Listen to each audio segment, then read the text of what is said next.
program that features lawmakers, civil society organizations, and others. Today we have the lawmaker of Wuli East, who is no other than Honorable Suwaibu Ture, and he is also the Secretary General of DOI. Thank you for honoring our invitation. Can you please introduce yourself for the benefit of our viewers? Okay, thank you very much, Jerry Kaval, for inviting me to the studio today. I am Honorable Suwaibu Ture, member for Wuli East, and a member of the Gambia National Assembly. I'm also a member of the Pan-African Parliament through the Gambia National Assembly, and the chairperson of the Public Petitions Committee of the Gambia National Assembly. Thank you. Thank you, Honorable. Going to the Parliament, can you please tell us for how long you have been in the Parliament, and also what are the achievements you made so far? I've been in Parliament from 2017 to date. That would be 9 years. You talk about achievements.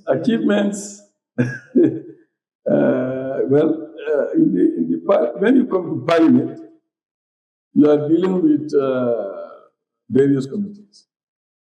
I'm a member of the, like I said, the Public Petitions Committee. I'm also a member of the Human Rights Committee, also a member of the Standing Orders Committee, and also a committee of the Whole House. So we've been working on so many bills. Bigger bills that I've worked on at our committee level, Human Rights and Constitutional Matters Committee, is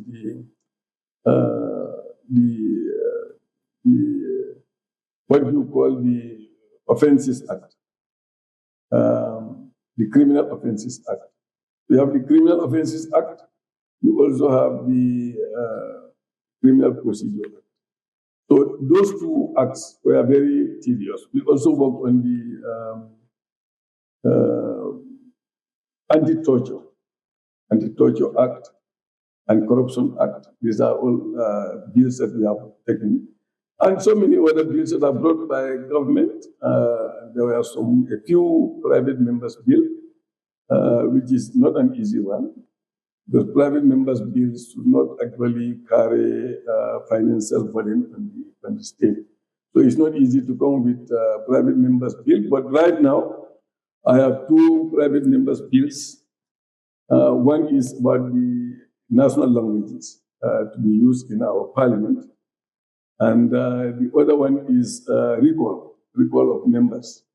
Because the National Assembly can dismiss, remove a president, but who removes a National Assembly member when the National Assembly member misbehaves or refuses to carry out his duty or is unable, for one reason or the other, unable to carry out his responsibility or her responsibility?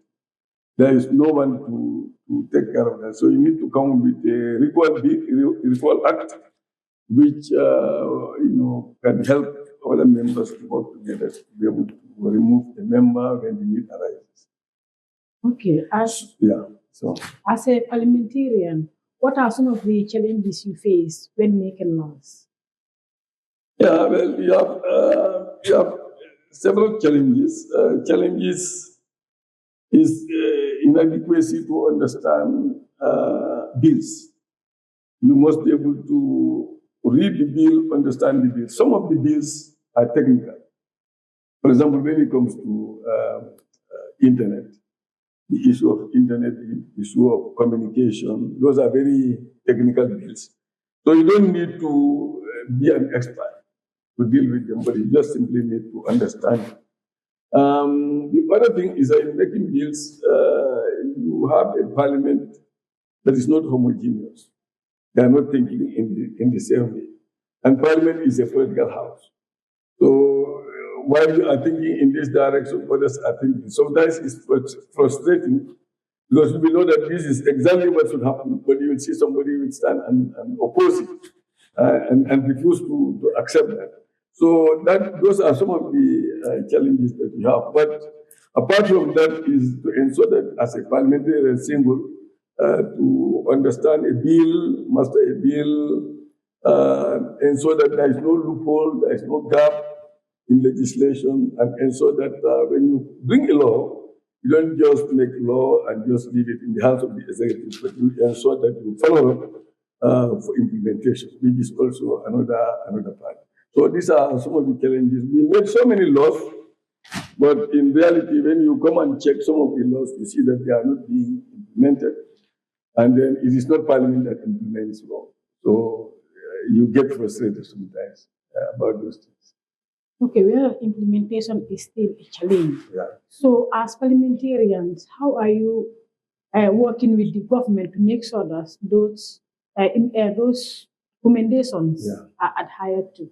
Yes, we have subsidiary legislation committee, but the way it is put in our standing orders was not very well put, because if they want to, the subsidiary legislation wants to make a law, a legislation, they should do it with the ministry, because the parent act would say, the parent act would give responsibility to the minister or the ministry of a particular, which is a line ministry of that act, to come up with legislation, regulations as to how to implement that act.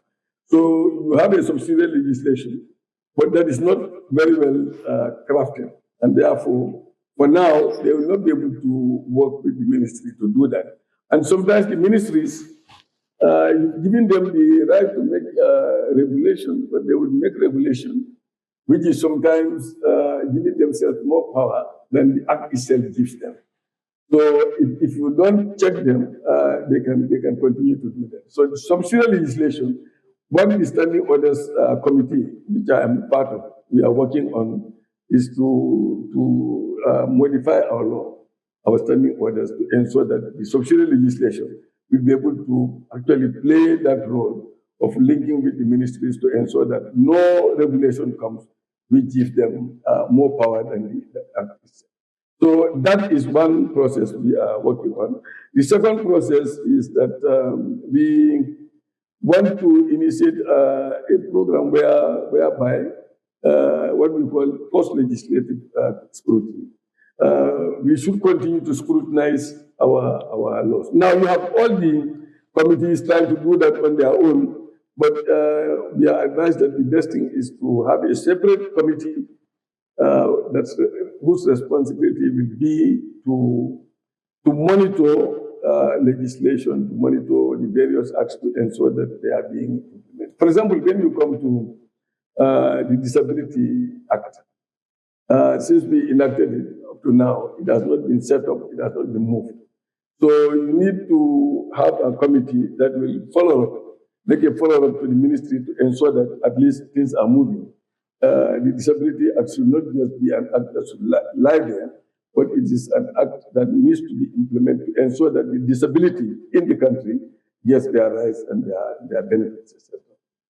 All right. Regarding the draft constitution, what are some of the issues you are doing to make sure that it is reintroduced? Because we see that the citizens need a new constitution. We cannot we cannot keep on. Yeah. That's another issue. It's not, well, we are advocating.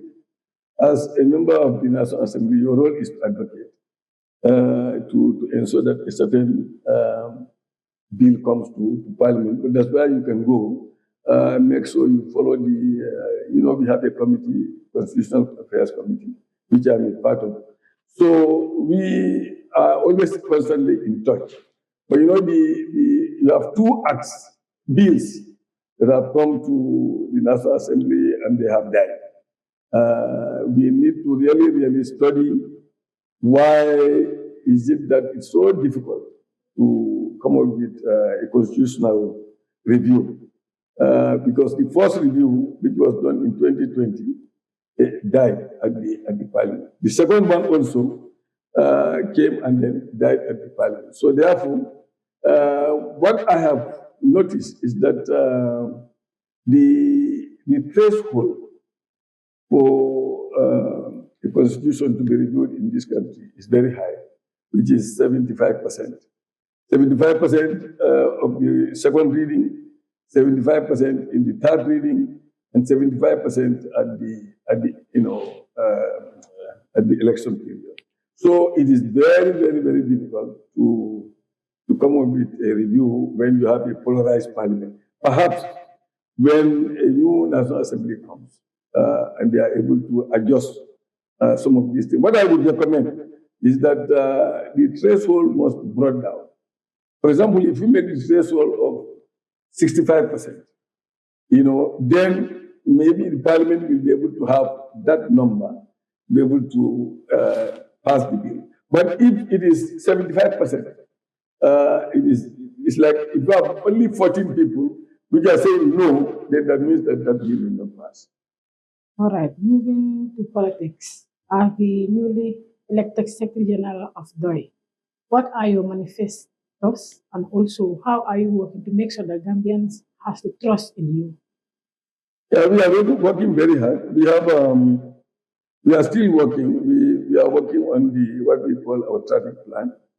Our strategic plan entails everything that we are mentioning. It entails a manifesto. It entails how the party will move from now on.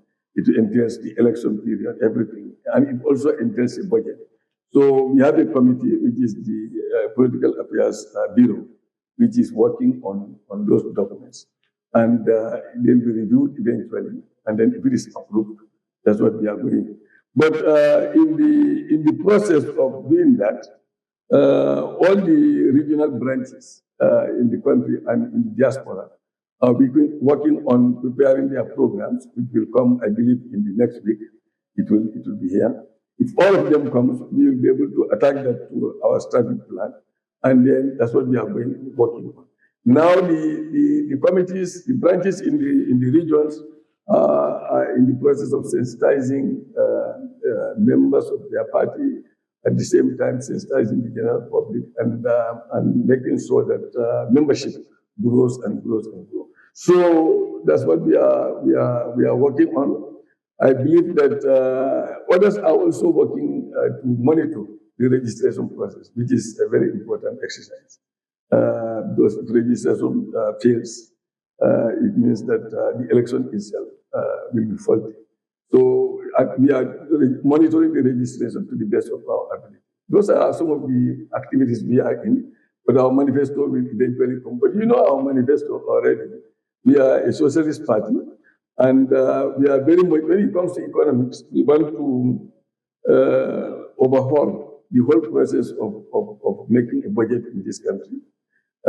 We want to ensure that the productive base is not neglected. The productive base must be busy, must be useful to the country. The how do you call it?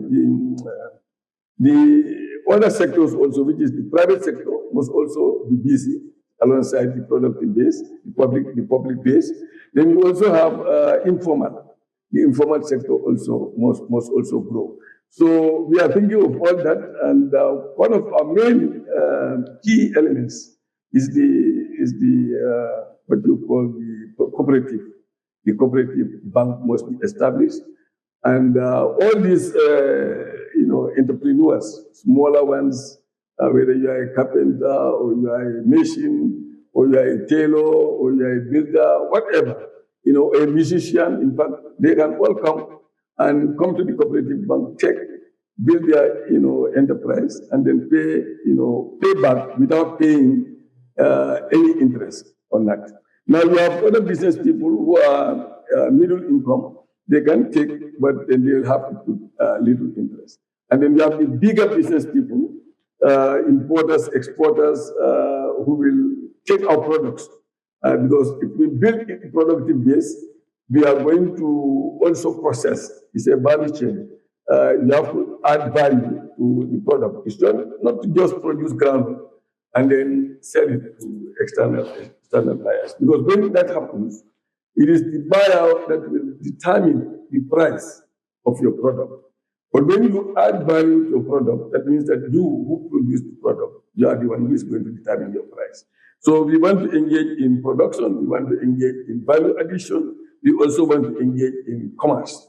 But this chain must be developed and must not be cosmetic, so that our economy will grow. And then all these people who are taken from the cooperative bank, they will all be engaged in something that is productive. So everybody will be productive in the country. Even the disability community should be productive. Because even if you lose your leg, that does not mean that you cannot be productive.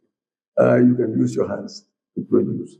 If you use one hand, you can still, use, other methods where you will be able to be productive. Nobody should be in the street begging because of lack of jobs. So our manifesto is people-centered, will be people-centered, so that the people will be developed, and the education sector also must also be aligned with the productive sector. Whatever we study in the universities must be productive outside of the university. So these are some of the things that we are working on, but the manifesto is being reviewed. So how will you fight corruption when elected? Corruption is a multi-pronged issue that we have to deal with. I give you an example. Let's make it as stringent as possible. If I am with you here and I want to corrupt, it's give and take. If I give you and you take, then there's corruption. It's not only one side. So which means that what programs do you come with, and so that is minimized, because it's very difficult to stop it completely, but you can minimize it. That means that you have to have a multi-layered approach to corruption. Different institutions must be established. National Assembly is not enough, because National Assembly, the way they monitor things, is not enough. You will have to establish not only the Anti-Corruption Commission, that's also not enough. Individuals in the country,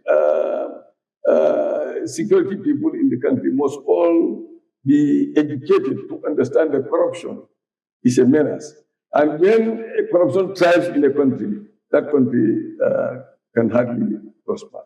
So which means that we'll have to come up with as many programs as possible, so that to make it as difficult as possible for anybody to engage in corruption without being noticed.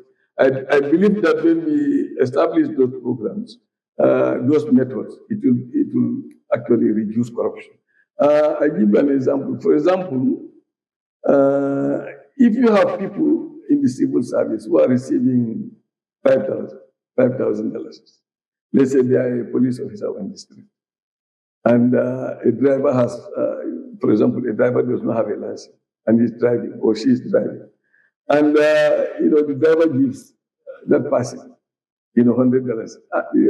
That police officer will take that $100 because the pocket is now empty. $5,000 is then multiplied, and you just do $5,000. Yeah, you buy a bag of rice from the $5,000.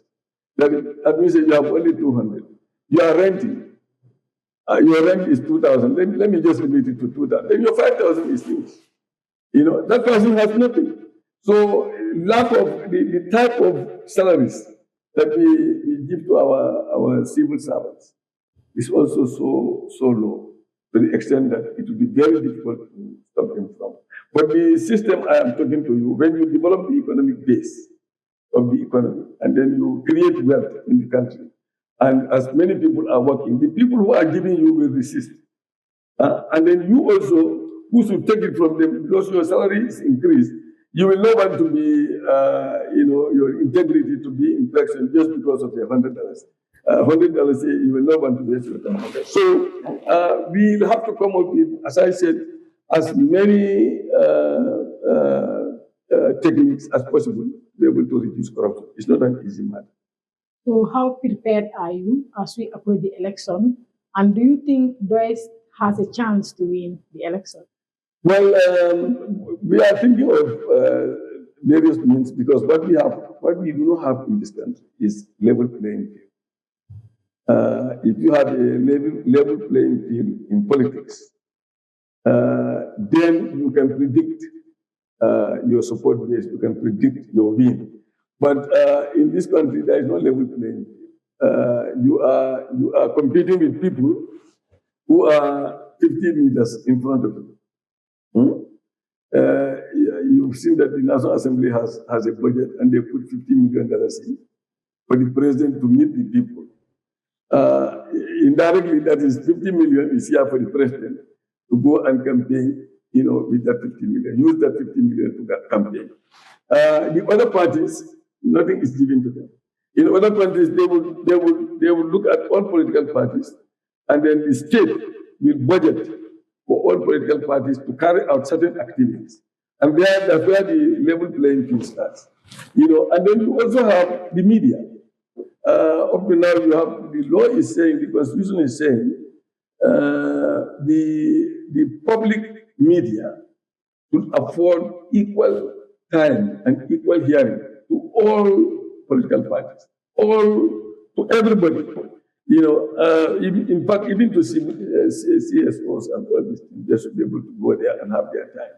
So it's to provide that coverage to everybody that has public interest. But we all know for the 5 years, DRPS will not call a political party and say, let us come and interview like we are doing now. So at least for the media, we are not very much worried because we have proliferation of media now. I'm here now. In 1997, 1998, coming to 2016, I will not come here. Media will not invite a politician to come and speak. But now we have proliferation of media, and therefore there is opportunity to actually send your message as much as possible to the people.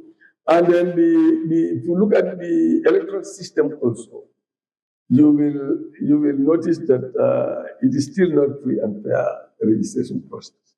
We struggled very hard in our committee, and we put in a clause which will bar, chiefs and Alkalolu from attestation.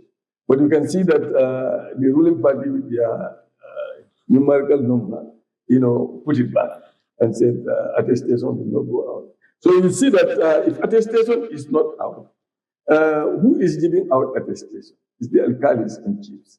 And the alcalis are appointed by the minister, and then the chiefs are appointed by the president, and the president can remove a chief, the minister can remove an alcali. So if your boss asks you to do something, you will not be able to say no to that.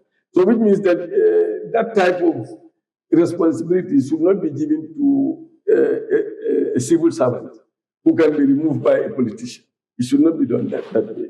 There must be other clauses to protect the alkali in case the alkali refuses to do it. And so politicians are moving about and saying, do this and do this and do this. And then alkalis are, giving attestation. We've seen alkalis that have in fact taken the responsibility to go around a community and start mobilizing small children to come and register, because he can provide them with attestation instead of coming with a birth certificate. So which means that there are still many anomalies. If you look at the electoral system also, you'll see that how many Gambians are outside. You will have something like, from my own estimate, it's about 500,000 Gambians. And out of that, you will have something like 300,000 that are eligible voters. So the Constitution is saying these people that are living in foreign lands should be entitled to vote. They have a right to vote. But then, if you look at the situation, the numerical number of the ruling party, they refuse to allow the diaspora to register. And if they don't register, they cannot vote. So which means that, that enlightened mass that is in the diaspora is not to participate in the electoral system. And you know that those people in the diaspora, they are sending remittances of up to $34 million every year to the Gambia. And in fact, the GDP is appreciating by 5% because of the remittances. But then you see that those people who are bringing that to this country are not entitled to vote. They are not giving permission to vote. So it means that the whole electoral system also need to be reviewed and need to be progressive to ensure that there is a complete level playing field. So that all those who are participating are starting from on your marks, set, and then they depart.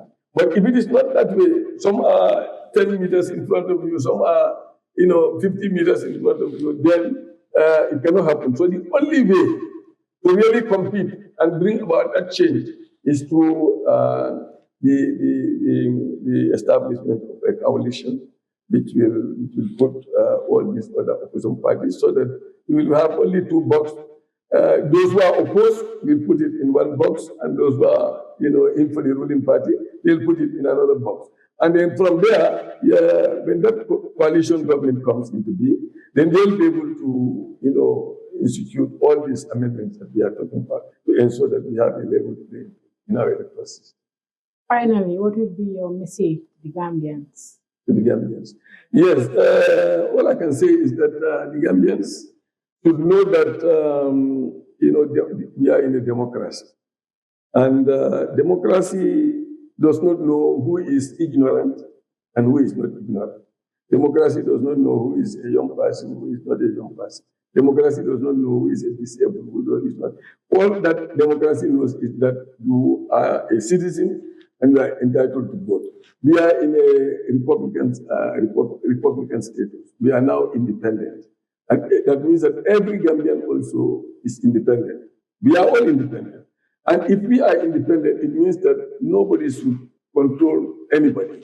We should all struggle to understand the political system of our country. We should all struggle to understand the issues that are at play. We should not easily be moved by, for example, if the president comes to you and says, I'm building roads, which is good, but building roads is not sufficient to eradicate poverty, eradicate people from poverty. It means that they should be able to understand, the manifesto of the ruling party, and then they understand the manifesto of other parties, and then they'll be able to make an informed choice. But if you cannot